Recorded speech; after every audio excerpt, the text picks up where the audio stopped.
Okay, we're doing a beginner QuickBooks class today. The first class is today, and then we have 2 classes following. It's a series for beginning QuickBooks. You'll be able to ask questions if you have them. My name's Cindy Wyman. I've been a bookkeeper for 40 years, so I know just a little bit about bookkeeping, and I'm really happy that you decided to join us today. We are going to start off. I want to let you know that we do have Spanish interpreters available, and they will be working to help you communicate. And I will share my screen so that you guys can see. Let's see, we want this screen. Here we go. And this is the instructions here on how to choose the language that you want to hear. There's a little world down here with a says interpretation, and you can select there. If the interpreters want to say something, now would probably be a good time if you have something to share that can help them. Yes, I'm going to go ahead and say it in Spanish, just in case. Okay. Buenas tardes a todos, bienvenido a esta junta. Esta junta está siendo interpretada simultáneamente tanto en inglés y en español. Para poder acceder a la interpretación, si está por computadora, puede ver ahí en la pantalla, va a seleccionar el icono que parece un mundo y luego va a seleccionar el lenguaje español y poner en modo silencio el audio original. Luego, si usted también está por teléfono, va a seleccionar los 3 puntitos que significan más y luego también seleccionar interpretación y lenguaje de español. Muchas gracias. Thank you. Okay, we'll go ahead and get started. And let's see here. I'll share my screen again. This is to let everybody know that the Fresno Area Hispanic Foundation is there for support and assistance for any business that needs it. And they have virtual technology assistance, so they'll help you with all this online stuff if you don't know what's going on or you need a little help in an area or two. They also do webinars, so they can help you learn and grow and to use marketing tools and develop business plans. And they also offer microloans. Those are small loans for small businesses that are getting started and you need a little cash flow to get you going. There's the contact information, and then they're also, of course, available on all social media. So if you have any interest, I'm sure that they would love to speak with you and be more than happy to help you get going and answer any questions and help you in any way they can. So to get started with QuickBooks, this is just a real quick PowerPoint, just to cover some basics for somebody that doesn't know anything about QuickBooks. So QuickBooks is a phenomenal program. It's very user-friendly. It's widely used. It's you can easily access your data. You can use a PC or a Mac. You can browse on your browser or tablet, Apple or Android. And it has an amazing mobile for your phone. The mobile app is incredible, and you can probably do 90% of what you do online, you can do on your phone. So it's just very phenomenal, very user-friendly program. You don't have to worry about transferring data. You can look at it at the same time as somebody else. So you don't have to do a backup and then somebody else has to restore it and do all, you don't have to do any of that. Your data is hosted and backed up, so you don't have to worry about the security of your data or trying to remember to back up.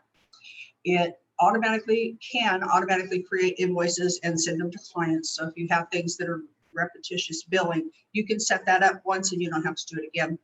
You can post to multiple lines of AR and AP in a single transaction.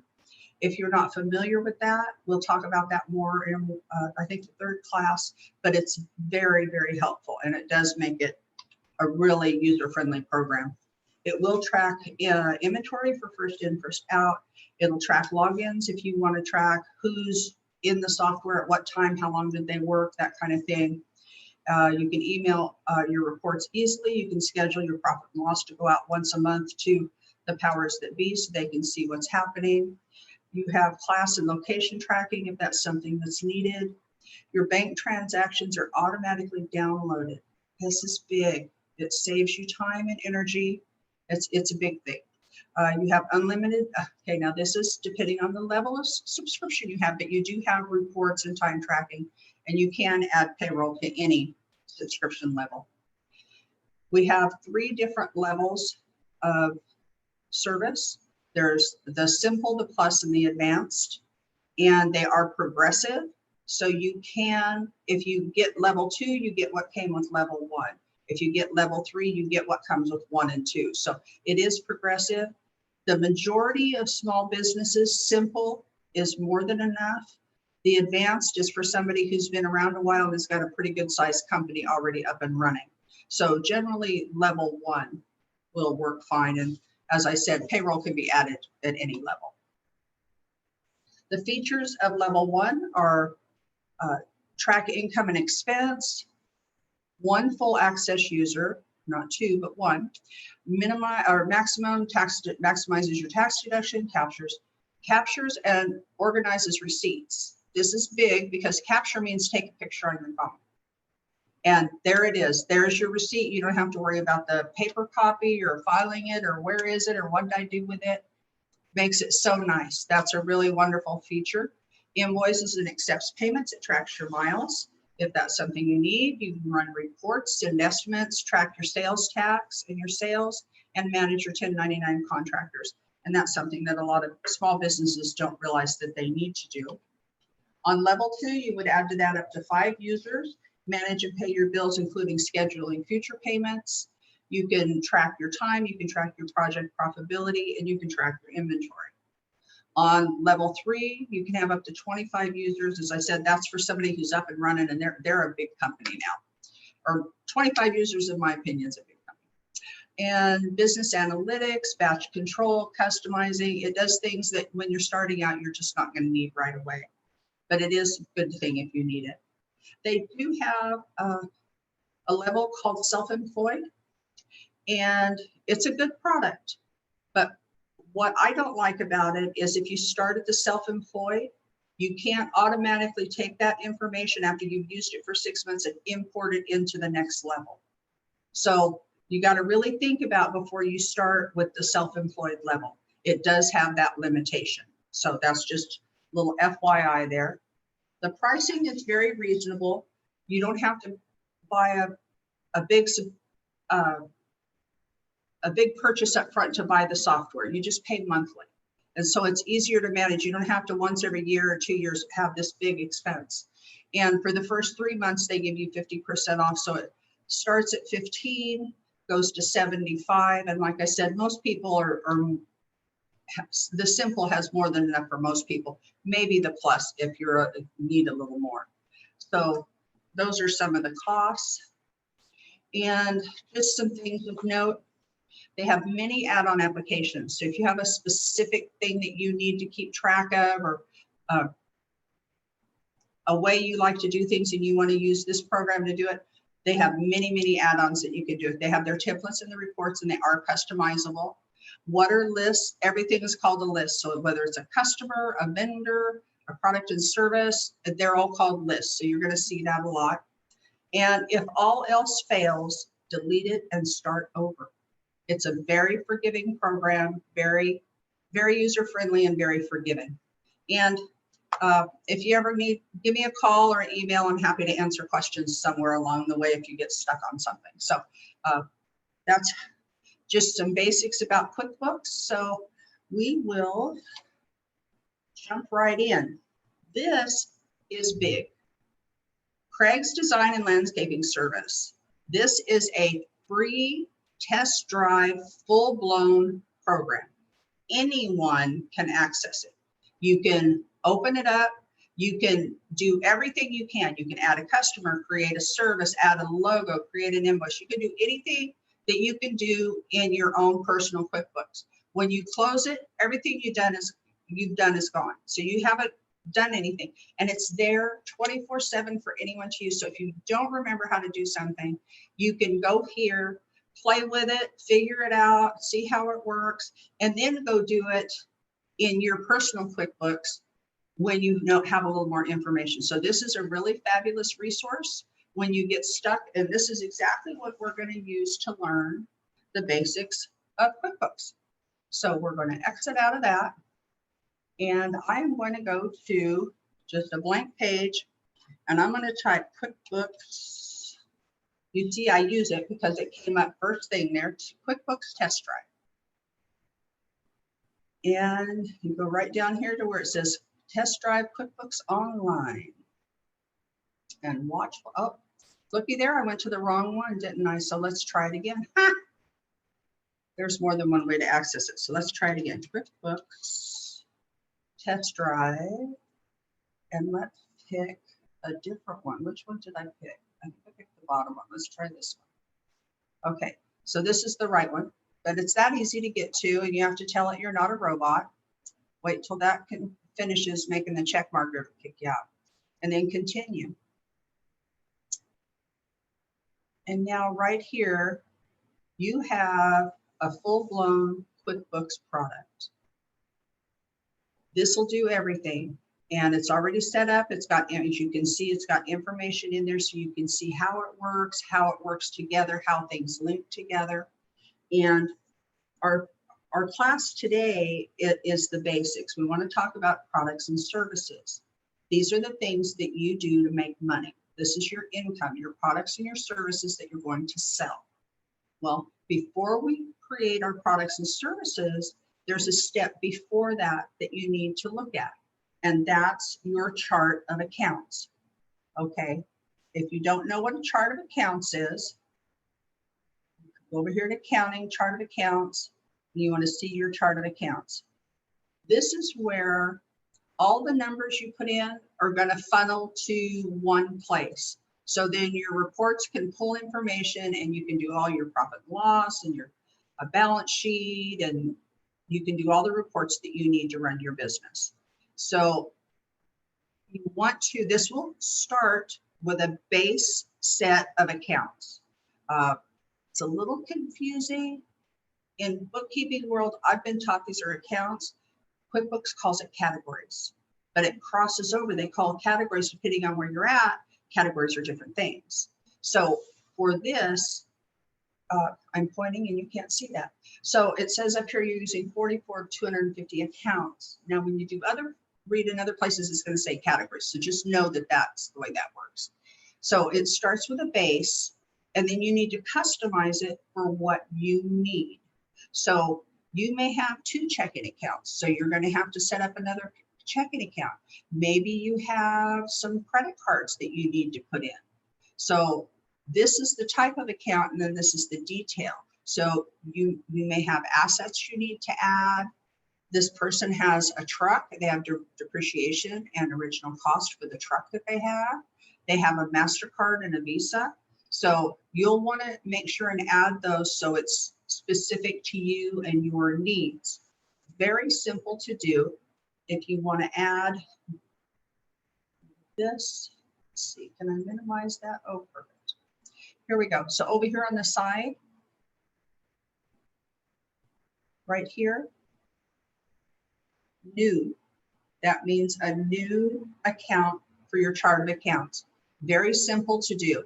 So you have another bank account. So it's bank, or it's income, or it's expense. So you just pick the one that's appropriate for what you're doing. And it's not cash on hand, it's a checking account. And we're going to name it Wells Fargo Checking. And the name that you put on it, you want to put something you're going to remember and you're going to know real quickly by looking at it what that is. And it's as simple as that. And you save and close. Now we have a Wells Fargo checking account. So you want to go through and customize it for what your needs are. Add your credit cards.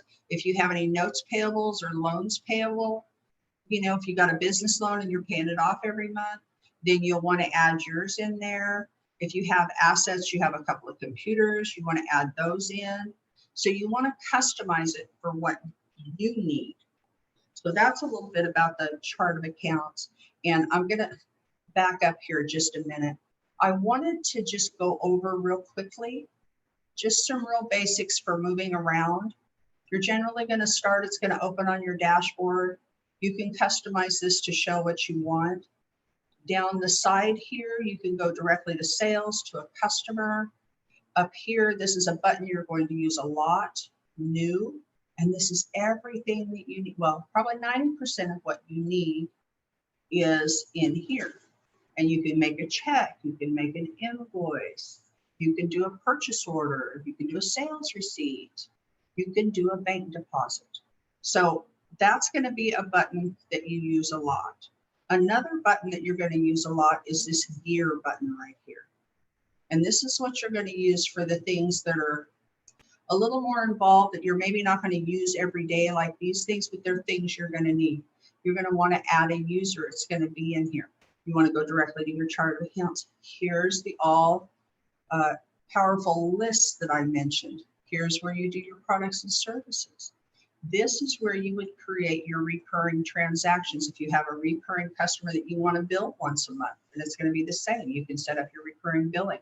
If you want to set up a payment that you make, maybe you have a notes payable that you pay on the 10th of every month, and you can just set that up to happen. You don't have to think about it. It'll just do it. So this is where you're going to go and get into more of the meat of the program and what it does. And the new on the chart of accounts, go back up here to the chart of accounts. This new is going to be in a lot of places. So it's going to pertain to where you are. So if you're in sales and you're working on a customer, up here, you've got new customer, or you can use the drop down, you can import customers. So that's going to be something you want to watch for. You're going to use your gear. You're going to use your shortcuts and your new button. Those are going to be your new best friends when working with QuickBooks. So we want to look at how the chart of accounts works with your reports. So you can see how that kind of comes together. So we're going to go to reports and profit and loss. You can do it for any time period. This is doing it for the year of 2020. And this is how things are going to break down. This is how you're going to know where your income is coming in, where your expenses are going out. Did you make any money? And did you make money on this or did you make money on that? So the way these work together, these things right here, income, design, discounts, landscape services. Down here, you've got your pest control. Those all correlate. Those are all your chart of accounts.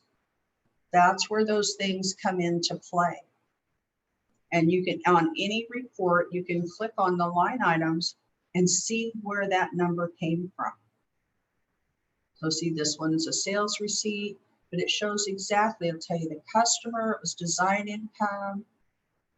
So this is how the chart of accounts works with your reports and how it pulls everything together. So your chart of accounts is very important. So I want to show you, and if you go up here to the top, when you're looking at a report, you can go back. And it'll just take you back each level.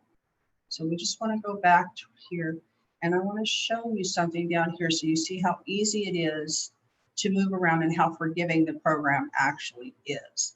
So if we go down here and we look at other expenses, okay, your accountant is never going to want anything in other expenses or miscellaneous. They want to know what it is.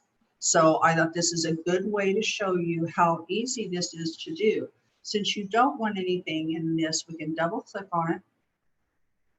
And here we go. This is what it is. Look, that's an insurance. So why wouldn't that be in the insurance category? Why would it be in a miscellaneous? So let's look at that transaction and see how easy it is to take care of that. So right here, here's your miscellaneous. Here's your who you wrote it to, your dates, and we don't want it in miscellaneous. We want that in insurance. So we have insurance or workman's comp. Well, this is a liability insurance. So we want it to be, and we don't have one. So we're going to put insurance dash liability. And now look, we can add. Look at that. We can add on the fly. It's an expense. Well, it's certainly not advertising. So we go down here and we find insurance. And then this is liability insurance, and it's a subcategory under insurance. So we want it to be there. So now we save that. Now we go down here and we save and close the transaction. And yes, we want to save it. And now look, that's no longer in this miscellaneous category. Okay. So, and let's see, Tim Phillips Masonry. We could go and put that in a sublet and pull it out. This Hicks Hardware, we don't know what that is. So we would leave that there so we know we need to ask the person that created that what exactly it is, and we know how to, exactly where to, what expense to put that in. So we know to check on that. So that's kind of a basic on your chart of accounts. You want to try and set it up as best you can in the beginning, but you can create on the fly like I showed you. And if you get it in the wrong category or the wrong type, it's okay. You can go back and fix that. It's not going to cause a domino effect and everything's wrong. It's real user friendly. So be brave and just go for it. So we want to talk about your products and services. Now this actually starts with, you need to sit down with either on an Excel or a Word doc or a good old pencil and piece of paper, and you need to make a list of what those products and services are. Do you have, we'll go to gear and products and services. So you want to decide what products and services you have and how you want them to lay out. What needs to be grouped together. So as you can see, this is landscape and design. So they have things, they have a design category. So the things that fall under design, they have fountains. Well, they do concrete fountains, they do the pumps, and they do rock fountains. So they want to know, when I sell, I don't want to just say, oh, I designed a fountain. I want to know if it's a concrete fountain or a rock fountain. So you have to break it down to what, make that list of what income you have and what, how you want it broke down and what kind of reports you want to be able to run, because this is where it's going to decide. They design lighting, they design rocks, they have just design services, and they have a landscaping category. So under landscaping, they have gardening, hours, installation. So it's important that you take the time to sit down and write that list. And once you do, you want to create your categories. In here, we have categories of design, we have landscaping, and we have pest control. And then there's subcategories under each one, and you can break it down as much as you want, or you can have 1 or 2 line items. It just depends on what works for you. So if we want to see what categories we have and create categories, we go to the lists. Remember all the lists. And right here, one of our choices is product categories. Now here we have, they have design with a subcategory of fountains. They have landscaping with a subcategory of sprinklers, and they have pest control. And to show you how this works, we're going to add a category of barbecues. So we're going to go up here and do new. Remember that little button up there in the corner is always going to be your friend. New. And we're going to start one that says barbecues. And I'm going to cheat and spell it the easy way. It's not a subcategory. It's barbecues. So we're going to save that. Now look, we have a category of barbecues. And that, let's see, do we want that? We're going to design. Okay, so now we want that to be under design, because we're not going to just have a category itself. It falls under design. So we're going to go back and we're going to edit it because, oops, we forgot that part. So we're going to go subcategory, and then we choose what we want it to be under. It's under design. So now we save it and watch what happens. Now under design, we have a barbecue category and a fountain category. So that is how we do our categories. And if you need to change one later on, you need to add one. If you decide later on that, oh, I could have done this or should have done that, it's easy, it's user-friendly, you can do it. So don't be afraid to get in there and work with it. So now we're going to go on to our products and services. Now that we have our categories, we need to create some products and services. And that's, we go back here. So now, what are we going to add for our barbecues? We're going to create, so we're going to go up here to our new button, and it's a service. It's not an inventory or an item we need to sales tax. It's not anything we're going to bundle together. It's a service, and we're going to name that, we want charcoal barbecue. And charcoal spelt wrong. That kind, they give us that little red line there and tell us that. Thank goodness, because I do it a lot. And down here, where do we want that to be? Do we want it to be a standalone, or do we want it to be under one of our categories? Well, we want that to be under barbecues, because we're going to have charcoal barbecues and we're going to have gas barbecues. Very highly debated subject. So yes, I sell this product to my customers, and I want it to be, this is charcoal barbecue design. And that's what's going to read when you put it on the invoice.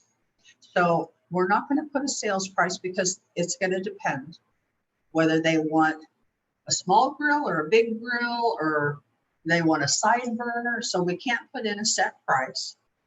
But our income account, do we want that to go in services? Let's look. So let's go up here, see it, it'll show you it's an expense account, it's an income account, and we're working on income. So we're going to go up here and see what we can find. Oops, went too far. Let's see, design income. That was the category that it went under. So when we print our profit and loss, it's going to fall under design. So we've got that. And right here, taxable. Well, a service is not taxable.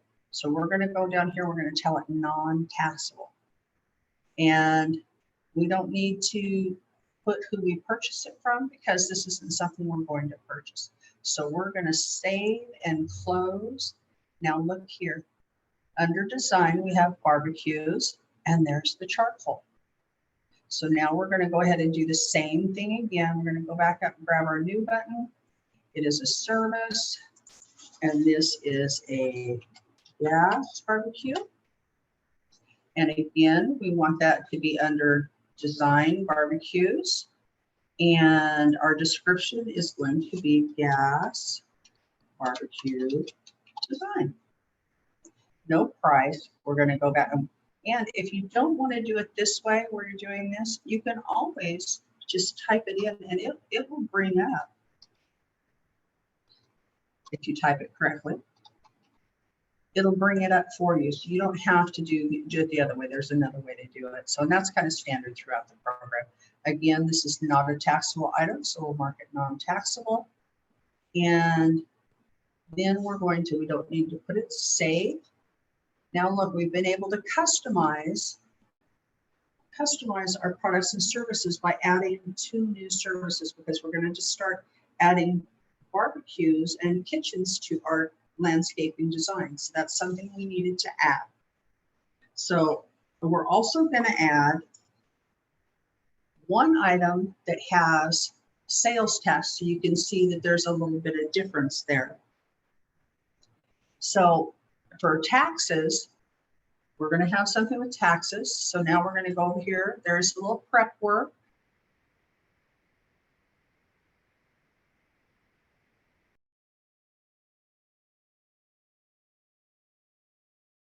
So yes, we want to set up, that's the right sales tax center.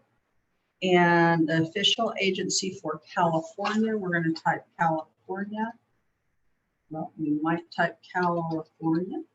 It'll bring it right up for us. And we click that.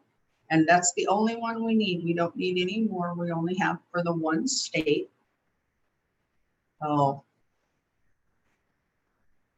scroll down for me. Oh, I can't see because it's not letting me. Let's see. There we go. Okay, so we have California's 8%. And in reality, California is not 8%, and you would have to add for the the different counties have different rates. So you would have to customize it a little more, but this shows you the basic on how to get your sales tax rate in there. So now they're putting it all together and making it work. Now you're all set to continue. Los impuestos. Y ahora ya estamos listos para continuar porque ahora ya tenemos un lugar para ingresar nuestros impuestos. Podemos editar la cantidad de impuestos si lo necesitamos. Sí. The year and which products and services. So now we're going to create another new service that is it's not inventory, but it's a non-inventory item we're going to sell. So we're going to choose that. And we're going to have cherry wood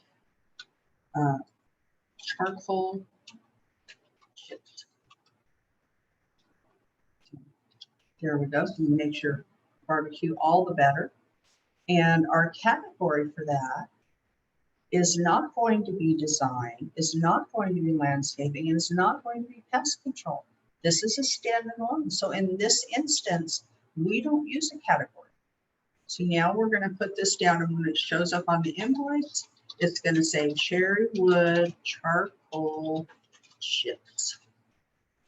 And now this one, we know it's $15 a bag. When they buy it, it's $15 a bag.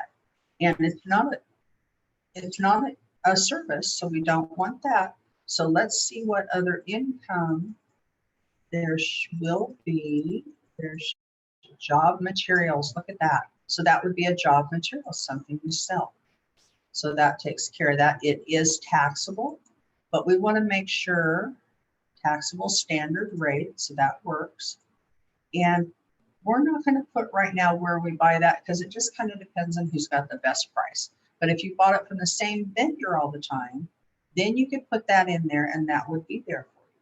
So now we're going to save and close. So that's how you create. You've got to start with your chart of accounts. You've got to really think about what you're going to do with your products and services and how you want them to show on reports, what things you want to track. It's very important, and it is easier to do it more detailed the first time around, but you can go back and adjust that. So now that we have our chart of accounts and our products and services, what are we going to do with it? We're going to bill our customers. So before I go on to that, does anybody have any questions about what I've been talking about? I've been talking for 30 minutes here without stopping, my goodness. So does anybody have a question that they would like to ask, or shall I continue on? Okay, I guess I'll just move right along. Oh, someone raised their hand. Okay, now Brian, I might need your help with this. How do we get his question if he raised his hand?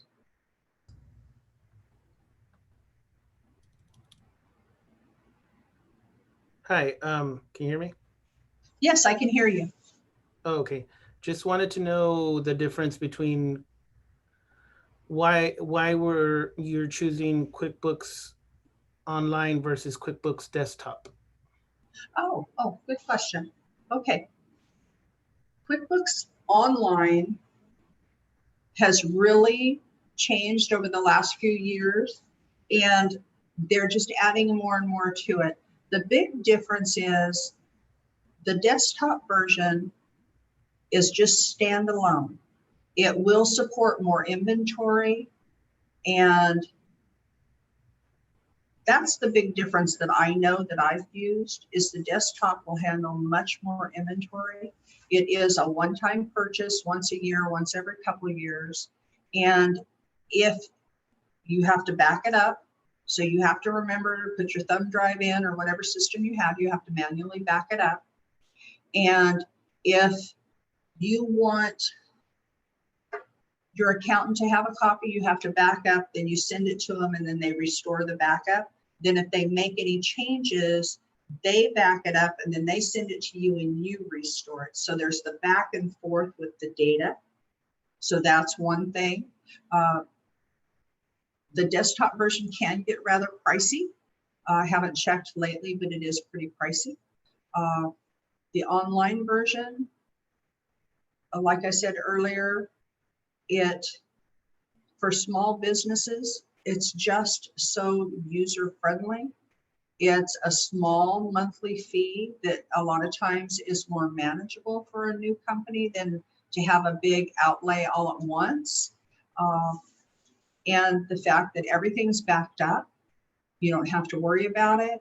If you work with your accountant, you can, even if you're a one user, you can give your accountant access and they can look at the same thing you're looking at.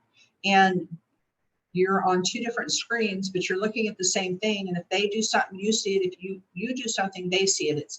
It's time sensitive. It's right now.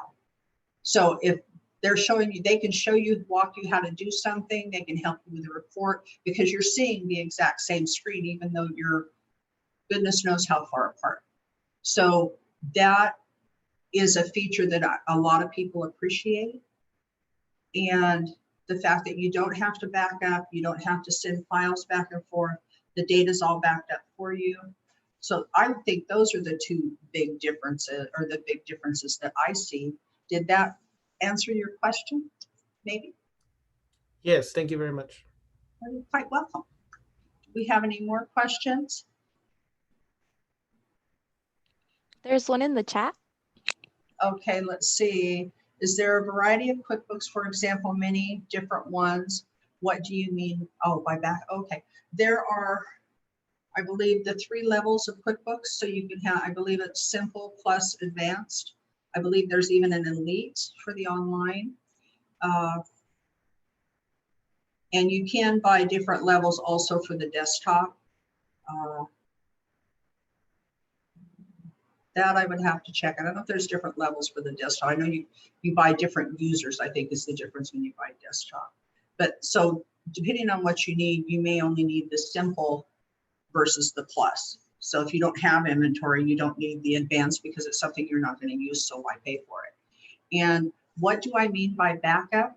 I guess maybe I'm showing my age just a little bit. So many things nowadays are already backed up for you. If you have an iPhone, it backs up to the cloud. So if your phone dies, they just plug it in and it takes it all back from the cloud and puts it on your phone. Well, there are some things like if you have the desktop version, it's not going to automatically do that. You have to take either a thumb drive or there's backup systems and you have to manually say, okay, here's the thumb drive, copy this file from here to here. And that way, if something happens to that computer, you haven't lost everything. Because if that computer dies and you don't have a backup on a thumb drive or you put it into the cloud or however you chose to do it, if you haven't done that, then your computer is going to die and that's it. You've lost everything. So that's what the backup would be. And with the online, that's done for you, just like with your iPhone. You don't even have to think about it because it's just automatically done. So if God forbid something happens to your device, you know you've got everything. You don't have to start over and add it all back in. And I've had to do that. So that's what I mean by backup. So I hope that answered that question for you. Is there any other questions before I go on? Thumb drive, that is, hold on, I think I have one right here I can show you. That's one of those little things you put in your, if you're using a computer or laptop, you put it in your USB and you can copy something from that device to this. And then everything that's on the computer is now on this. That would be a thumb drive. A lot of people use them for pictures. You drag all your pictures over and put them on here, and then you can send this to Aunt so-and-so who wants all the pictures or whatever. But that's a thumb drive. In my head, I don't know, maybe it's called something else. In my head, it's a thumb drive. So any more questions? Oh, on payroll self-employment, there is no payroll option available. Oh, yes, you're right. With the self-employed, there's no payroll. And like I said, if you heard the beginning, I strongly suggest you think about choosing that self-employed, because you're going to put time and energy and you're going to add stuff in there. And even if you change it the end of the year and you want to start the new year in another product, you can't import that from point A to point B. So you're going to lose that year. It's not going to blend together. So you want to be real careful with that. What would you do for receipts and papers if they are not on a computer? Okay, I'm not sure what exactly you're asking. What do you do for receipts and papers if they're not on your computer? QuickBooks, they have what they call capture, if that's what you're asking me, if I'm understanding your questions. Yes, you download them into QuickBooks. They call it capture, and it's just like taking a picture. You just take your phone and you open up the app and you take a picture, and then you say, okay, I want this in expenses. I want this in income. You can even, however detailed you are, you can put who it is, what it is, but you have it all right there. So you upload or capture, it just depends on which terminology, but yeah, that is a really awesome feature, and it is just that simple as taking a picture. The mobile app is surprisingly easy to use, and it does, like I said, probably 90% of what your bigger devices will do. So, okay, let's see. Where is the category to add sales tax? Oh, okay. Oh, if you want to add your sales tax, you go over here to taxes, and you would just add it in here. And then we're going to go into customers next, and I'll show you how to attach the sales tax so the customer pays the right sales tax. So let's see. Okay, I think that's all the questions. If there's any more, I'll be happy to try and answer them for you. If you are you can use the simple version if you're self-employed. Not a problem. Not a problem. If you want, I strongly suggest you start with the simple because of the fact that you lose data. If you plan on this is just a side hustle and that's all it's going to be, it's not going to grow into anything different, and that's all you want and that's what works for you, then that would be probably the only time I would suggest using the self-employed. Because if you want it to grow, which most small business owners do, you want to be able to have that option to have all the data. Because if your data's not there, you don't know, did you make more money this year than last year? How many more barbecues did I design last year versus this year? Well, now instead of looking in one place, you've got to look in two, because some of it's in self-employed and some of it's in simple. So I just don't, self-employed is just very limiting. So let's see, how do you input the day's sales if you are a restaurant or a food truck? We're going to go into, that would be kind of specific. Let me make a note. Food truck sales, and I'll filter that in with talking about customers and invoicing. Food truck sales, yeah, or restaurant, yeah. Okay. So, because those will be done, you wouldn't do that with invoicing. So let's go into the invoicing, and then I made a note, and I'll talk about how you would do it more for a food truck or a restaurant, because that would definitely be done a little differently. So if we don't have any more questions, then we'll go ahead and talk about customers. Okay, all right. Yeah, because that would be done with your deposits. Okay, sorry, thinking out loud. All right, so here we go. We'll talk about customers. You've got this handy little shortcut over here that says sales, and that's going to be everything about your customers, your clients, your tenants. And you can change that if you want it to say something other than customers. Some people like it to say clients. Maybe it's renters, but whatever it may be, but you can actually change that if you want to. There is a lot of customization that we won't go into with this class, but there is a lot of customization. So what we're going to do before we can sell something to someone, we have to have a customer to sell it to. So I'm going to take that off the screen and we're going to go here to sales to customers. I'm going to close my chat box because I think we got all of those. And right up here, look at there, there's that little new button again. I'm telling you, it's going to be your best friend. Watch that little button and then the other little new button over here, and you can pretty much do anything you want to do. Excuse me. I'm not used to talking this much. Okay, so we have lots of customers in here. And I want to show you something just real quick, and this is generic through the program. If you're looking, some people are in ABC.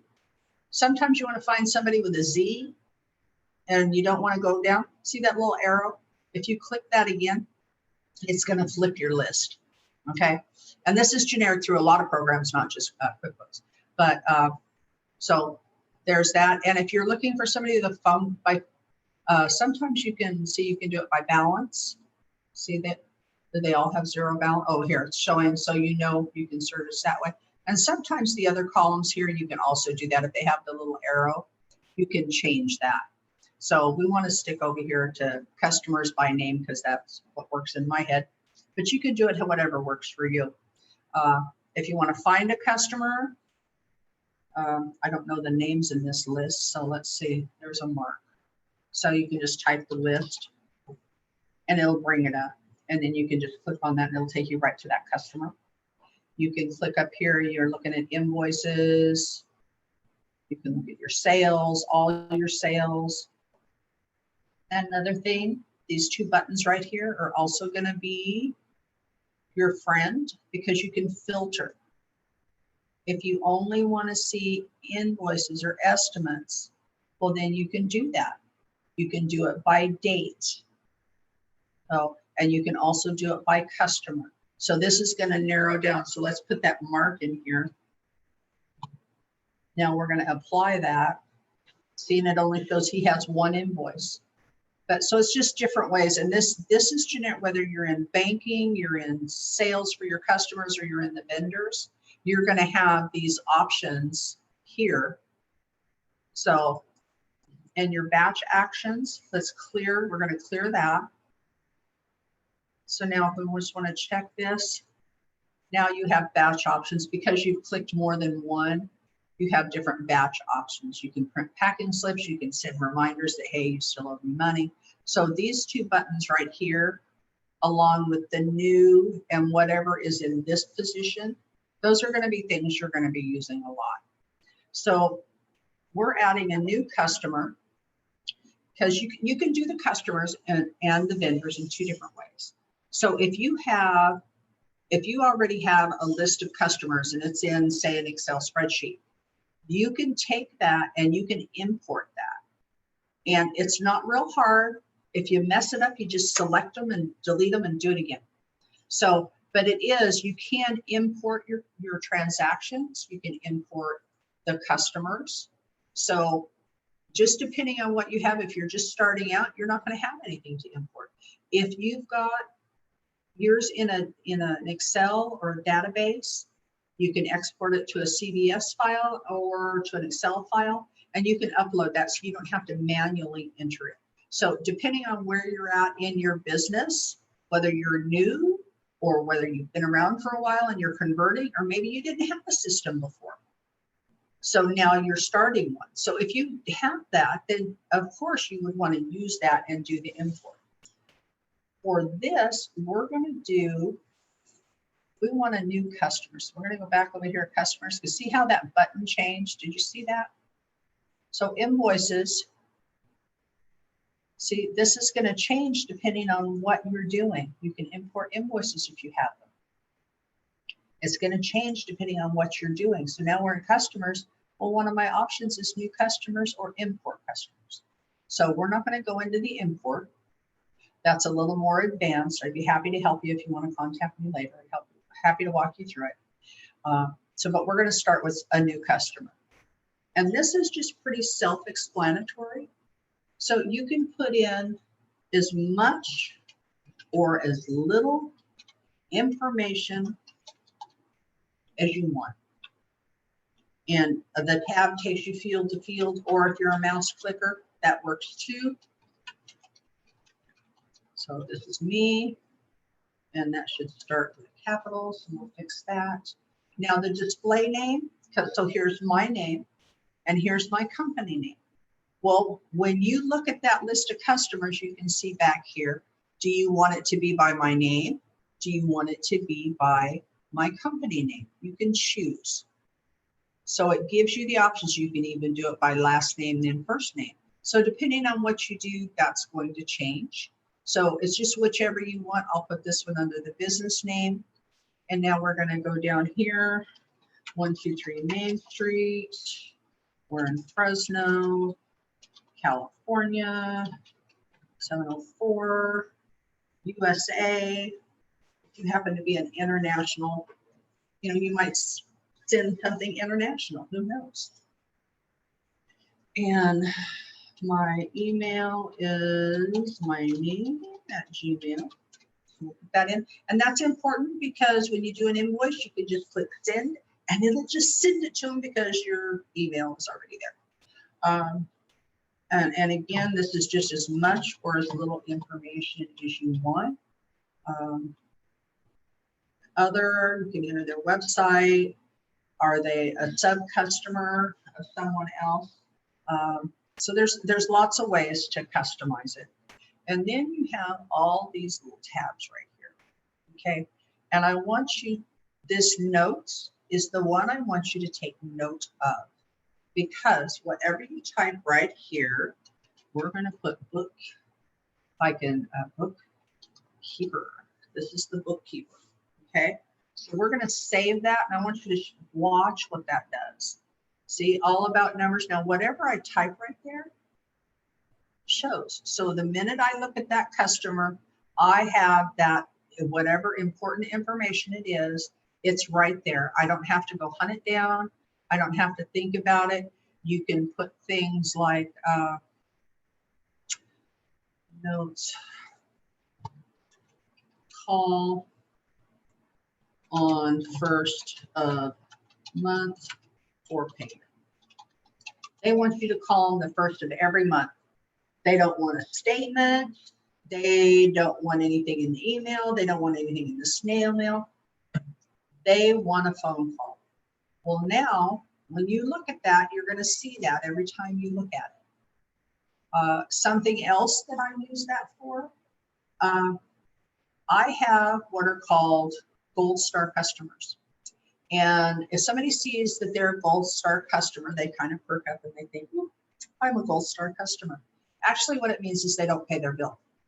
But you're not telling anybody that because nobody's going to know what that means. So I can put right here, gold star customer. And it looks like that's just fabulous. But when I see, look at there. Now, when I open that and I look at it, I'm going to go over here and make an invoice. I'm going to go, oh, wait, that's a gold star customer. So then you have to decide if that's something you want to do or not. So that's one of the things I use it for. Okay, so we also have, you can put whatever you want in the notes so it shows. You have your tax information. So you might sell that bag of charcoal to somebody who's going to sell it to somebody else. So they're tax exempt because they're going to collect the sales tax from the person they sold it to. So now we click that. We put in the reason. They are resale. And we put in there because they will have a resale number. And if you do this kind of thing, you want to make sure and have that resale number. And there's also a document that needs to be filled out also. So that's what your tax info is and your payment and billing. Okay, so your payment and your billing, you can put in here that somebody pays with their Discover card. Now, I can put in their credit card information. And the minute I do this and I hit OK, oh, look, it didn't like it because I didn't do it right. It'll tell you right now if that's a valid number. So if they've given you the wrong number, you wrote it down wrong, whatever it may be, so you have that information. And so if you want to invoice them and you want payment right now, you want to have the credit card information on file that when you hit send them that invoice, it not only sends the invoice, it gets you paid. So that is a really important tab if you're going to be doing those types of sales. You can also preferred delivery. You have no preferred delivery, you can print it later. It'll come up in a list somewhere that hey, you need to print this. So you can set this. I don't know a lot of people who use that. You can have the terms listed on the invoice. So if it's due on receipt, the minute they get the invoice, so you would set that. Or if it's a net 30, they can pay, within 30 days, then you can do that. And this right here is important also. If you are an existing business and you have customers that have open balances, this is where you're going to want to put it, right here. You're going to enter, she owes $150. And that was as of today's date, that's what I owe. So that's going to put that in there for us. So we're going to leave that. We're not going to do any discover. We're just going to leave it as cash as the form of payment. Language, if you want to choose, you need another language, you can certainly do that. You can attach. Now this is a good place. Oops, we don't want to do that. This is a good place to, if they are resale, then you could attach their resale certificate, the document that they fill out, giving you that information. So this is a good place to attach it and have it with their record. If you're ever audited by the State Board of Equalization, then you can go, look, there it is right there, easy peasy. So that's important there. Some people use it, they actually put a picture of the client or the customer so that they have that visual reminder of, oh, I know who that is. So there's, lots of things you can do with that, just depending on the type of business that you have. And then additional information, customer type. Now, unless you're really a bigger business, this isn't something you'll use. You can use customer type for things like maybe you have residential customers, commercial customers, and government customers. So you want to be able to notify them of different sales or contact them, a friendly reminder, hey, we're still here if you need anything. You can use that, you can break it up. Then you'd be able to also print reports according to who was residential, who was commercial, who was government. So it helped you track your sales. You could use it for things like resale and wholesale customers. You can do things like maybe you want to track where your customers come from. So some of them come from Yellow Pages, some of them come from the internet, some come from the website. So you can use it for different things. I don't know a lot of people who use it. Usually it's a larger business that does it, but it's certainly there and available if it's something that that you think could be helpful and beneficial for you. So I think, did I see a question?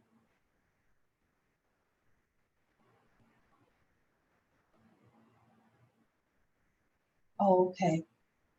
Yeah, we have a question. I'll answer this before we go on because next I want to show you how to do the invoicing. This is kind of a little bit off subject.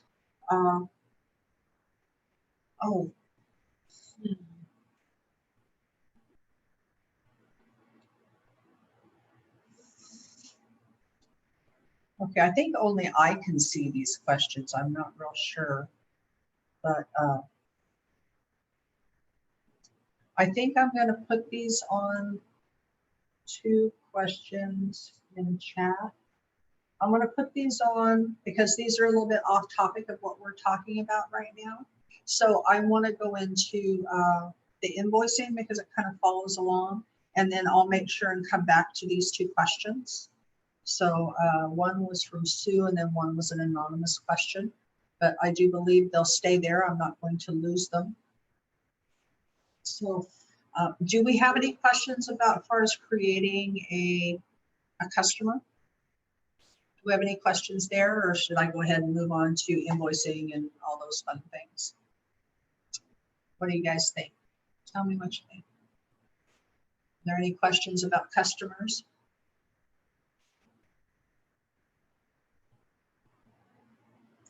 Okay, so it's doing the customers. It's very simple. It's not a difficult process. Let's see some payroll. Okay, payroll. I will go over payroll just a little bit at the end. That wasn't something that we were planning on talking about today, but if we have time, I put that on my list and we'll talk about payroll at the end. Because I think it's a little easier for the flow if we kind of stay on topic, but I'll make sure and get back to that. So, okay, so if we have customers, we have products and services, we have customers, now how are we going to build them? Okay, and I want to show you here, this right here, opening balance, see it added it right in there. So now when I pay, you just come down here, click receive payment, easy peasy. So that's when you do that, your opening balance, that's how it's going to show and how you'll be able to track that and you'll know what it is when they send you money if you already have existing customers with balances. So if we want to do an invoice, we go up here, here's our little button again, we love our button, and we're going to do an invoice. Okay, I want to take a minute. You can do an invoice or you can do a sales receipt, two different things. An invoice, you're going to do the invoice, you're going to send it to them, and then at some point they're going to pay you. And then you come back in and you do a second transaction just to post the payment. So it's a transaction to create the invoice and it's a transaction to accept the payment. Now, when you do a sales receipt, this is the difference. You do it one time. You create it, you create the sales receipt, and when you say save and send or save, then it processes the product that you sold and it processes the payment and takes payment right then. It's on the spot. It's not a second transaction when they send you a check or a payment a week later. The sales receipt, in one transaction, you sell the product and you receive the money. So you've got to decide, are you going to use sales receipts or are you going to use invoices? Because invoices is going to be a two-part transaction. You're going to do the invoice and then the payment. So it's a two-part. So, and you can use both. You don't have to pick one or the other. You can use both depending on what you do. So, but that's the big difference. So that's why it's important to have the credit card information in there. So if you are using those sales receipts, easy peasy, you sell it, you get your money, life is good. So we'll go to create an invoice. And it's very self-explanatory. And I'm the customer and it's like, oh, if you realize, oh man, I wasn't going to sell that to All About Numbers. I was going to sell that to Mark. Well, you just take that out and you just put Mark in there and look at there, Mark's name shows right up. So now, look, now we have all of Mark's information. So we're going to go and remember we said we could set it to due on receipt, net 30. So the proper one comes up for that particular client. It's today's date. So due on receipt, so the due date is the same day. Crew number, I'm not sure what that is. That's a custom field that was set up for the design, I guess, for the different crews, you know, who's working. Location of sale, that works for me. And then the product or service. So I want to put in, let's see, barbecue, what comes up.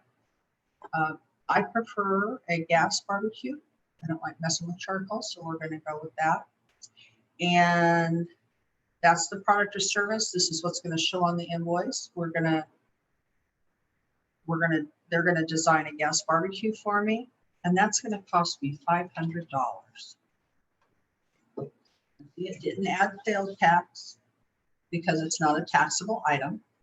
But now my brother-in-law, he likes a charcoal, and I think he would like that cherry wood charcoal kit.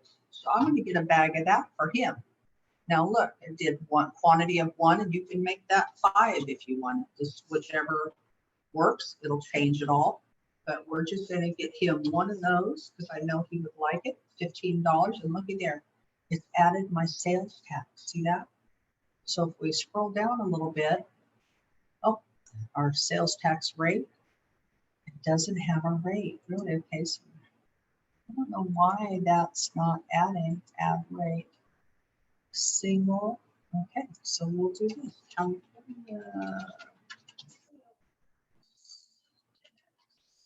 Not sure why that didn't come up because we did set it up, and that's our California agency, and our rate was 8%.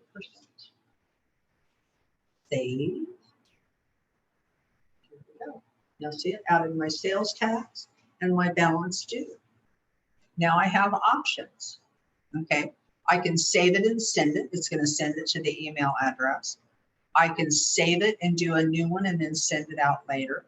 I can save and close because I'm done. Or I can save it and share the link for someone to access it.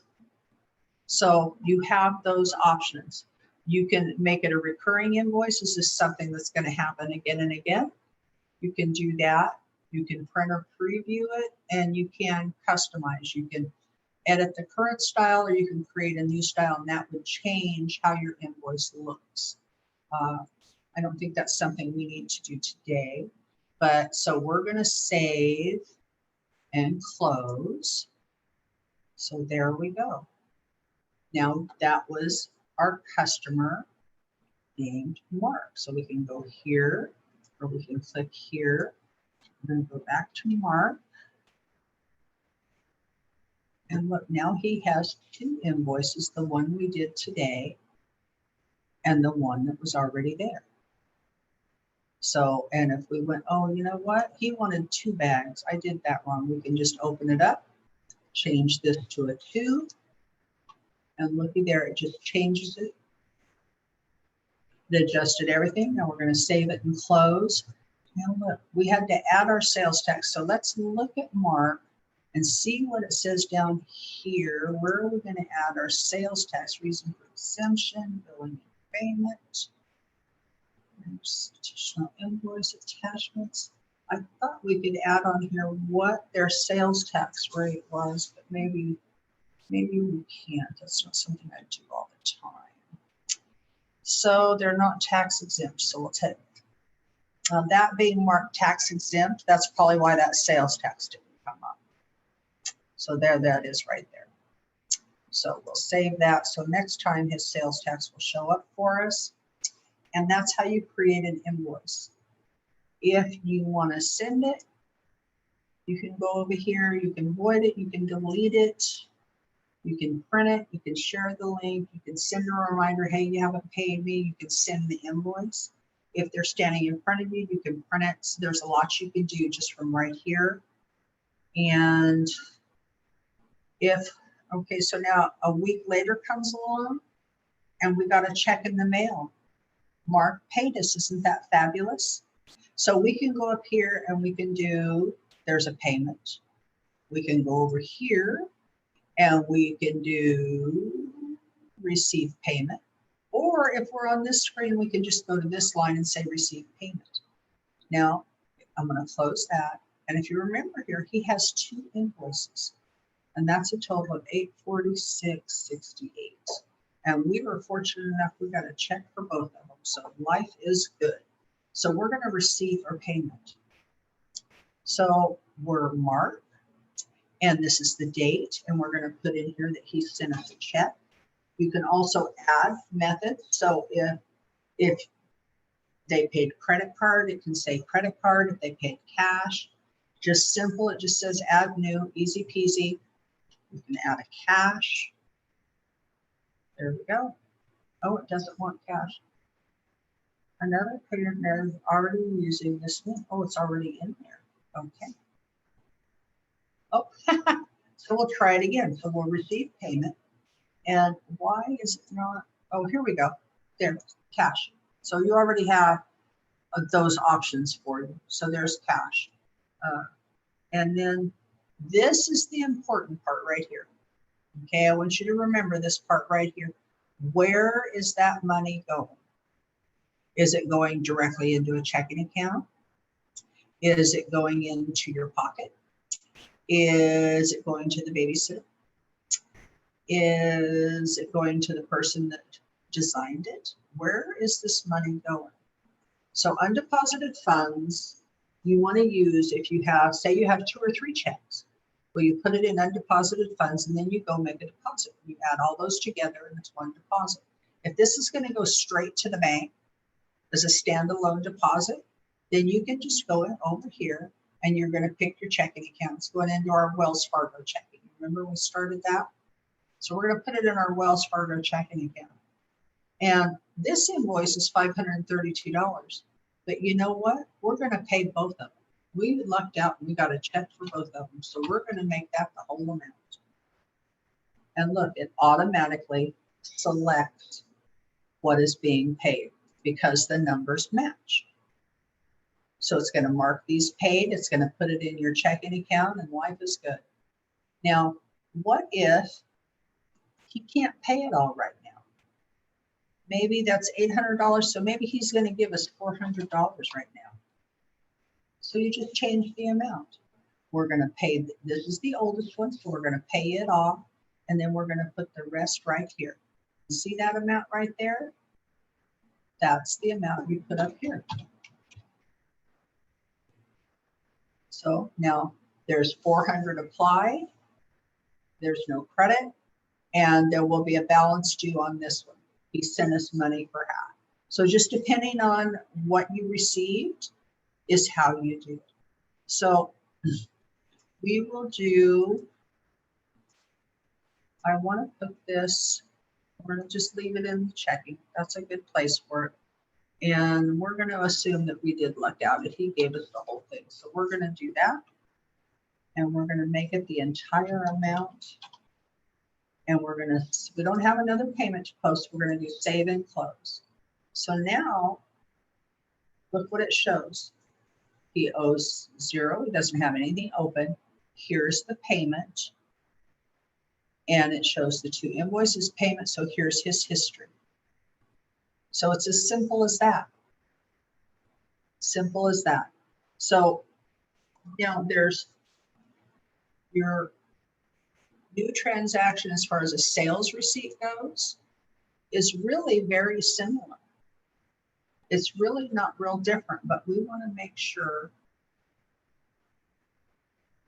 I don't know if we have any credit cards set up in here, so I don't know how this will work, but it's the same thing. So your customer is marked, there's this billing, there's your date, this is where it was shipped to, and we didn't have any crews out. The payment method for this one, let's choose MasterCard, see where that gets us. We're going to put it right into that Wells Fargo checking account. And now what product and service did they? So maybe there was some pest control service. So we'll do that. That was $35. And we fixed a sprinkler. See. So we'll put on a couple of sprinkler heads. We did that for him. So now this is what we've got. The sprinkler heads are taxable because it's a product. This is a service, so it's not taxable. And that takes it and look at added it right up there for us. So that's wonderful. And now the amount, see it says total and amount received because this is going to do it as one transaction. So we're going to go to save and close. Now, if we go to mark, see now it shows here, it shows invoice payment. Now this one shows as a sales receipt. So you know when you look at this, there's not going to be a payment line for this transaction because it's done in one transaction. These are done as 2 transactions, as the sale and the receipt of the money. So that's your difference. And this right here is going to tell you what type of transaction it is. So you know when you're understanding and you're looking at this. Now we also have, we can do an estimate. And these are wonderful because you can do the estimate and you see it looks very similar to the invoice, very simple to do. And you can do this and then they decide they want to do it. You convert it to an invoice and you're good to go. You don't have to do it a second time. And it's the same thing. We're going to estimate for Mark that, let's see, what are we going to design for him? What do you think? Should we design a barbecue? some lighting. We'll do a charcoal barbecue. I'm going to charge him the $500 for that. And we're going to do some lighting because you want to see what you're doing when you're out there. And we're going to charge him $200 for that. And of course, everybody wants a bag of the cherry chip wood chips because they're just so good. So there we go. So we've got tax on the lighting, and we've got tax on the cherry chips. And here it is. It adds it all up for you. Now we can send him that estimate. So we will save that. And now we have an estimate. And pretty much anywhere in the program when you're looking at all these screens, whatever you're looking at, it'll open up. So you just click on that one line item and it opens it up. So it's very user friendly. You don't remember what was that invoice for? I don't know. So you just click on it and it'll show you. And it'll show you, it will, you'll be able to see the detail. Something else that's kind of handy is it tells us it's paid. And we can also go look right here. One payment made right here. And look, we can click on it and it'll tell us exactly when it was paid. And if we click here, it'll even show us the payment. So it's very user friendly. It's easy to move around in. And that's generic for pretty much anywhere. If you're in the program, you can do that type of thing. Just click through till you get to the detail that you want. So, okay. Does anybody have any questions about invoicing or customers? What do you think? Let's see what we got. So I know there's a couple questions here. I see that. Those are kind of on a different subject. So before I go to that, I'd like to answer any questions about invoicing or sales receipts or those type of things. So if there's not any of those questions, we'll go ahead and move on to the ones we do have.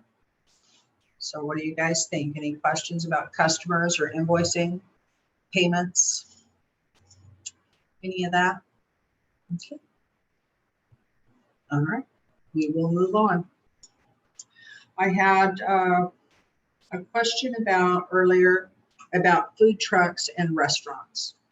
Okay, the way you're going to track your income for something like that, you're not going to have customers, you're not going to have invoices. You're going to do it by deposit. So that's how you're going to track what you have. So you would go at the end of the day, you know, you went to a festival, food truck, you went to the festival, and then you're going to make your deposit at the end of the day or maybe the next day. And first off, what account is it in? Is it in the savings? Where's it going? So we're going to put it in the Wells Fargo checking. This is the date. And payments, if you put them in the undeposited funds, this is where they're going to show up.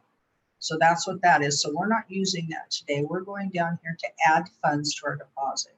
So we're going to put, this is food truck sales. That's where we got that from. And it's not there. So, but it's going to let us add it. So we're going to add it. So next time it'll already be there for you. And that's going to be our customer. That's where we got our money, is from our food truck sales. You could do it as, instead of food truck sales, you could have it as, like if you go to the farmer's market on every Saturday or something, then you could have, you could make it farmer's market. Market Saturday. So you know that on Saturdays, you'll be able to look. This is where what I made on each Saturday at the farmer's markets. So you can save it. And then what account is it? Okay, now this is landscaping, so we certainly don't want to put it in design or landscaping or decks. So, but this would be customized for you. So your income might be, maybe it is farmers markets. Farmers markets. Okay, so maybe that's where you're going. And over here, we're going to add that as an income. We're going to go down here and it's a service. sale of product. It's not a service. You didn't sell them a service, you sold them a product. So that takes care of that. It's farmers markets. And then the description, we don't need that because it's the same, so we would save that. And then here in your this description, you could put we've got Saturday over here, so we have that broke down, so we don't need that. And then I know when you have restaurant sales and you have food truck sales, you have your register will print out this, so much was drinks, so much was tacos, so much was burgers, so much was desserts. And this is the sales, and this is the sales tax, and this is the tips. It'll break that down for you on your register receipt. Or I don't know if you have a tablet or however it is you do it or how detailed you need to be. Then this is where you would break it down. So this is farmers market sales, and this is food. Because actually we would want farmers market accounts. You would have to set it up, but you could say this is the food, it's cash, and it was $852 for the day. Now we have, for that same thing, it's still farmers market Saturday, but now we're going to, this is farmers market, and then we're going to do tips. This is tip income. So we want to list that differently. So it's an income, and this is for a service, and we're going to call it tips. So now for the tips, we're going to have, it's also cash, and we got $100 in tips that day. So this was the sale of the food. Now we're going to have farmers markets on Saturday, and our sales tax for that day, sales tax of product, sale of product income. That's not what we're doing. We want this to be sales tax received. Sales tax received, we're going to add that. And it is an income, and it's for sale of a product. So you would do something like this. It's cash, and the tax on that was $130. So for the whole day, you made a deposit of $1,082. And you would break it down here as to what income it is. So when you run your reports, you would have the numbers in the correct categories. So it would be something like this with your restaurants and your food trucks. This would be much more customized to what you do, but just as a brief, understanding of it, this is what you would do. I don't know who asked that question, but maybe one of my wonderful helpers does, and maybe we can make sure that that answers their question in a way that makes sense to them. So we would save that, and it puts the money in our bank account. See there, bank deposit. So I hope that answered that question. If you want to let them know, put something in the chat, then I can maybe try to explain it a little differently or answer another question you might have. We'll go on. I have 3 more questions in the chat. If you guys have questions about anything, let me know. Other than the main topics of the class today, happy to answer what I can. I've got a question here.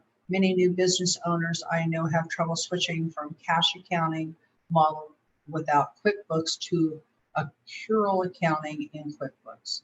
What do you recommend? Okay, well, first let's talk about cash and accrual. Cash is, at the end of the day, your income is the money you got in your hand. That's cash. It's what you paid out and what you got in. That's cash. And at the end of the day, if you made $500 and you paid $400 in expenses, you made $100 that day. So that's a cash method. Okay, so that's one option. The other option is accrual. And accrual accounting is, it's not the cash you got that day. It's what you invoiced that day. So you might invoice it, but you're not going to get paid for 30 days, but it's counted as income that day. And your expenses, so say you have a credit card bill that you get and you have expenses throughout the month. Well, as you enter those are actual expenses the date they were done, not the date you paid it. So it's the date of the transaction, whether it's income or an expense. It's by the date of the transaction. It's not the date you got the money. So those are the two different things. So what do you recommend it says? Well, that depends. If you have a lot of expenses that you're carrying on your books and you don't have the money to pay them right now, then maybe you want to do accrual because you want to be able to write off that expense now to offset your income. If you don't have a lot of expenses that you're carrying, that, you know, you've got a credit card bill and it's got $1,500 balance and I pay $100 a month. If you don't have something like that that you're carrying a balance on, then you just do cash, money in, money out. So it just kind of depends on your situation. If you have a lot of customers that have opening balances or balances, well, is it beneficial for you to be able to count that income now or count that income when it's paid? So it's really a question for your accountant. I would say for the majority of small businesses, cash accounting is just fine because you're not going to have a lot of customers carrying balances. You're not going to have a lot of expenses that you're carrying and paying out over time.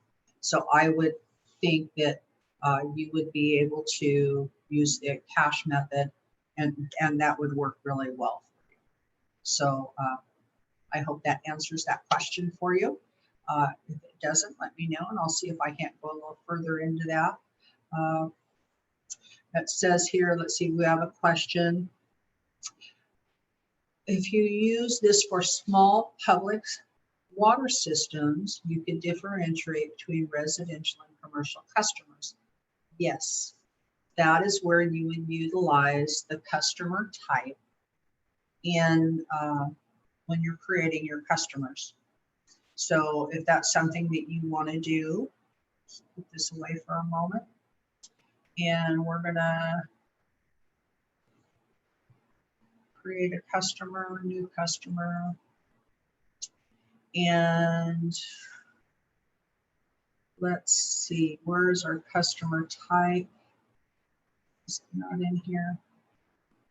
It's not something I do often. I know it's here somewhere.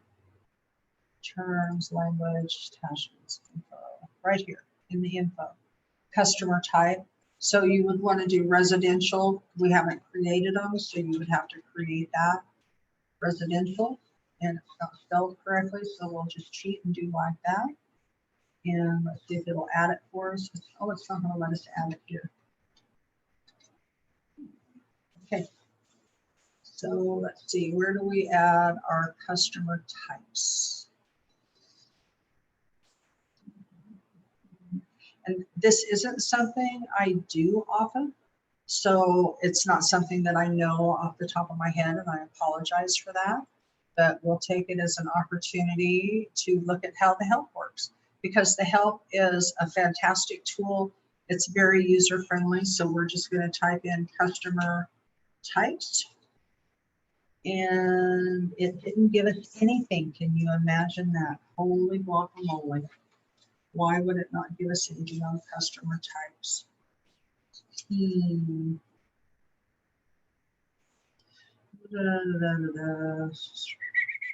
looking at my notes. I'm not ignoring you. Please forgive me.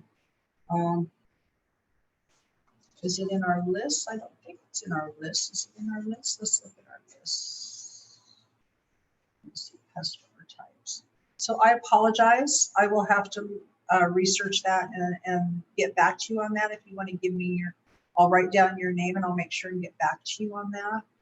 I'm really surprised that account types, I don't think that's it. chart accounts, no. Customer types.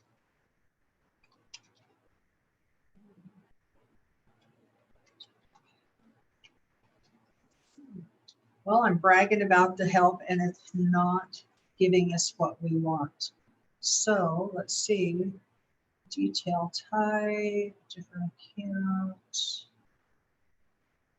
Well, I do apologize. I would have to research that just a little bit. And what I would do, to be honest with you, is I would go over here and I would type QuickBooks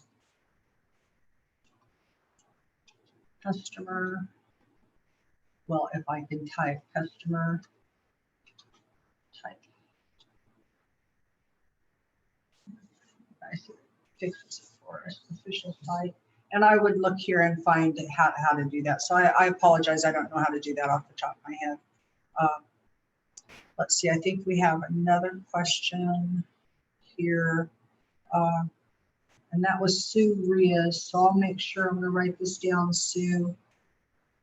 And I think we have your email because you signed up for the class. So I'll make sure and email that to you. And I do apologize for not knowing it off the top of my head. I have a question mark for payroll. Okay. Payroll is pretty easy with QuickBooks. It does help if you have a working knowledge of payroll. I believe they have, I didn't prepare anything for this, so just off the top of my head, they have different levels of payroll services. They have a basic, they have one that'll do up to one that will do everything for you. It'll do all your quarterly reports. It will do your W-2s at the end of the year. You can just click and pay all your payroll taxes. It's pretty simple to set up if you have a working knowledge, or at least a basic working knowledge of payroll. I think it would be a little bit difficult if you're brand new and you don't have that basic knowledge of payroll. I think it would be challenging to set up, but it's not impossible. And they will work you through it. And depending on the level that you choose, they'll stay on the phone and they'll help you set it right up. So it just depends on what you need, but their payroll is pretty user friendly.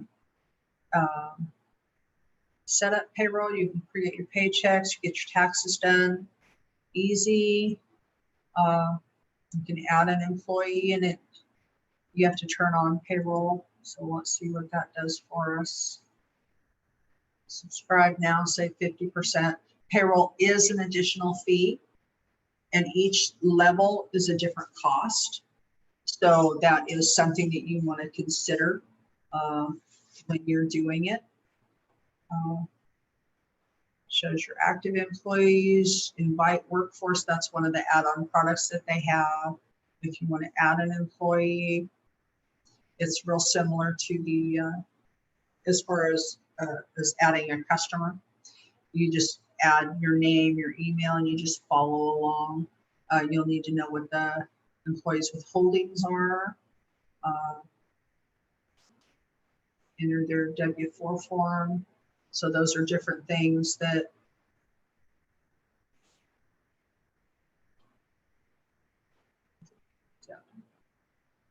so you would just click through, and if you want, it just depends on what you need. If you have 1 or 2 employees, one of the lower subscriptions would probably work fine. If you have a bookkeeper and accountant you work with, I'm sure they can help you set it up.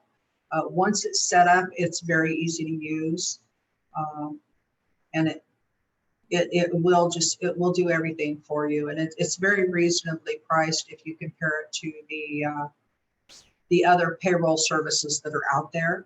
The bigger companies like Paychecks and those kind of things, it's very competitively priced, so it is a good bargain. And so it just kind of depends on what you need. I don't know how far we want to go into payroll today.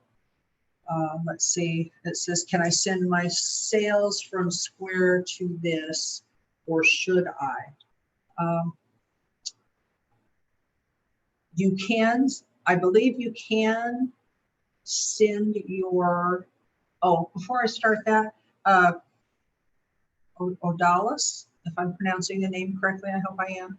If you want more or something more specific about payroll, just ask the question and I'll be more specific, but that was just kind of a general payroll explanation. If you want something more specific, just type the question and I'll see what I can do. As far as your sales from Square, I believe you can connect it. I'm not sure. I've not done a lot with Square. But it is very simple to, Square does fabulous reports, and that's what I have more experience with, is they have fabulous reports and it's just real simple to add it in. And you can do it daily if that's what you want. You can do it weekly, monthly. I have clients that do it once a year because they don't do anything except once a year. So it just depends on what you want, how much you do. We'd have to look at and see exactly if Square is one of the add-ons that QuickBooks has. I do believe it is. I've not done it, so I can't really speak of it. It's all been manual entry because it is just so simple to do. So that's my experience with Square. So does anybody else have any questions, anything more specific to them about bookkeeping or about QuickBooks, how to do it? Something else I can answer?